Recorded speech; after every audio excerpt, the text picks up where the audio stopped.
ইতিহাসে আজকের দিন 12ই জুলাই 100 খ্রিস্টপূর্বাব্দে রোমান প্রধান জুলিয়াস সিজারের জন্ম হয়। 1765 খ্রিস্টাব্দে ইংরেজ ইস্ট ইন্ডিয়া কোম্পানি দেওয়ানি লাভ করে আজকের দিনে, অর্থাৎ বাংলা, বিহার এবং উড়িষ্যা থেকে রাজস্ব আদায়ের অধিকার প্রাপ্ত হয়। 1869 খ্রিস্টাব্দে বিশিষ্ট বাগ্মী, সাহিত্যিক ও সাংবাদিক শ্যামসুন্দর চক্রবর্তী জন্মগ্রহণ করেন। 1909 খ্রিস্টাব্দে বিখ্যাত পরিচালক বিমল রায় জন্মগ্রহণ করেন। 1917 খ্রিস্টাব্দের লেখক রাজনীতিবিদ সত্যেন্দ্র নারায়ণ সিনহা জন্মগ্রহণ করেন। 1962 খ্রিস্টাব্দে অভিনেতা ছবি বিশ্বাস প্রয়াত হন। 1965 খ্রিস্টাব্দে ভারতীয় ক্রিকেটার সঞ্জয় মঞ্জরেকর জন্মগ্রহণ করেন।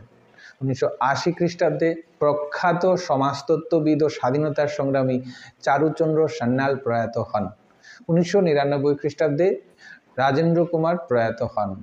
2012 খ্রিস্টাব্দে দারা সিং প্রয়াত হন। 2013 খ্রিস্টাব্দে অভিনেতা প্রাণ কৃষ্ণন সিকন্দ প্রয়াত হন। 1799 খ্রিস্টাব্দে লাহোর জয় করে পাঞ্জাবের মহারাজ পদে অভিষিক্ত হন রঞ্জিত সিংহ। 1904 খ্রিস্টাব্দে কবি পাবলো নেরুদা জন্মগ্রহণ করেন। 1962 খ্রিস্টাব্দে দ্য রোলিং স্টোনস এর প্রথম কনসার্ট হয় লন্ডনে।